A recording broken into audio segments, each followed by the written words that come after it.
आप सबको तो पता ही है कि लंग्स का मेन फंक्शन है हवा में रहे ऑक्सीजन को हमारे बॉडी के सेल्स तक पहुंचाना, और बॉडी के अंदर जो केमिकल वेस्ट बनता है जिसे हम कार्बन डाइऑक्साइड कहते हैं, उस कार्बन डाइऑक्साइड को बॉडी में से बाहर निकालना। अब ऑब्स्ट्रक्टिव लंग डिसीज के अंदर पेशेंट के लंग्स इतने वीक होते हैं कि वो पूरी तरह से हवा को बाहर नहीं निकाल पाते, और ये हवा जो निकलती है वो भी एकदम धीमे धीमे निकलती है। इसका मतलब ये है कि बॉडी के अंदर जो कार्बन डाइऑक्साइड बन रहा है वो कार्बन डाइऑक्साइड पूरी तरह से बॉडी में से बाहर नहीं निकलता है, और जिसकी वजह से उसे ब्रेथलेसनेस फील होती है।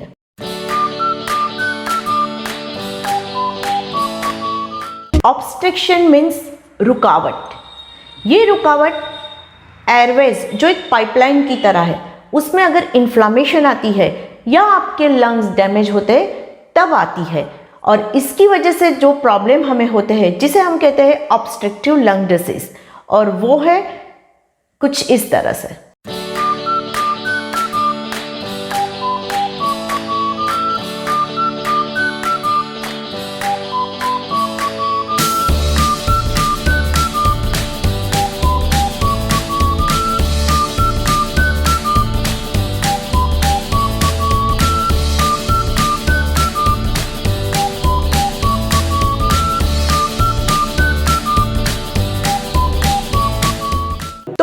यहाँ पे ये जानना बहुत ज़रूरी हो जाता है कि ये एयरवेज में रुकावट क्यों आती है, इन्फ्लामेशन क्यों होता है या लंग डैमेज क्यों होते हैं।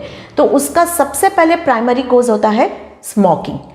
इसके अलावा भी बहुत सारे ऐसी चीज़ें हैं कि जिसकी वजह से हमारे एयरवेज में इन्फ्लामेशन हो सकती है या लंग्स डैमेज हो सकते हैं, जैसे कि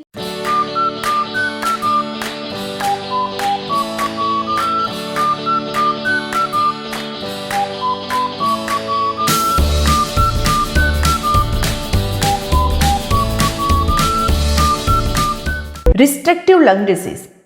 इस कंडीशन के अंदर पेशेंट बाहर की हवा को पूरी तरह से अंदर नहीं खींच सकता है, यानी कि उसको हमेशा ऑक्सीजन की कमी महसूस होती है, और इसकी वजह से भी उसको ब्रेथलेसनेस फील होती है। तो देखा आपने, ऑब्स्ट्रक्टिव लंग डिसीज हो या रिस्ट्रिक्टिव लंग डिसीज हो, दोनों का एक कॉमन सिम्टम्स है, और वो है ब्रेथलेसनेस।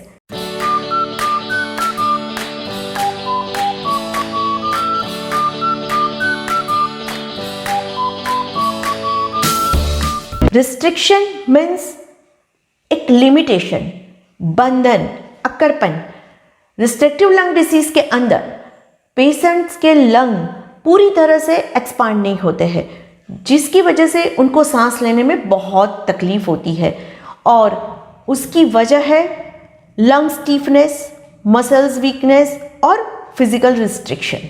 अब रिस्ट्रिक्टिव लंग डिसीज के भी दो प्रकार है, एक है इंट्रिंसिक रिस्ट्रिक्टिव लंग डिसीज और दूसरा है extrinsic restrictive lung disease.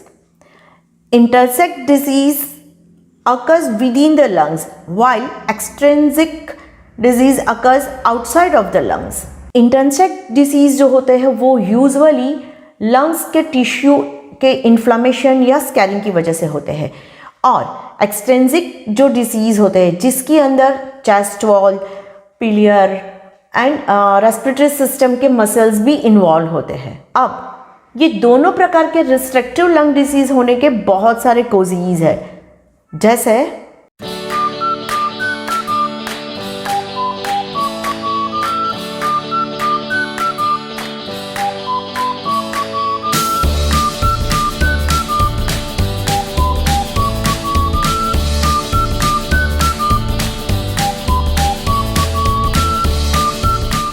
Obstructive and restrictive दोनों प्रकार के लंग डिसीज को अगर हम मिक्स करते हैं तो जो कॉमन लंग डिसीज है वो है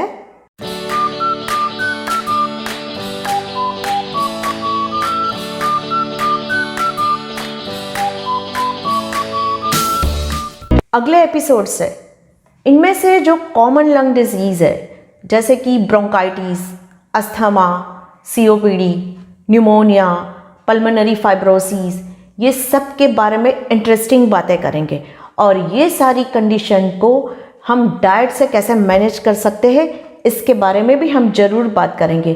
तो stay connected with me, stay connected with परिचय न्यूट्रिशन क्लिनिक, क्योंकि लाइफ अभी बाकी है। Thank you.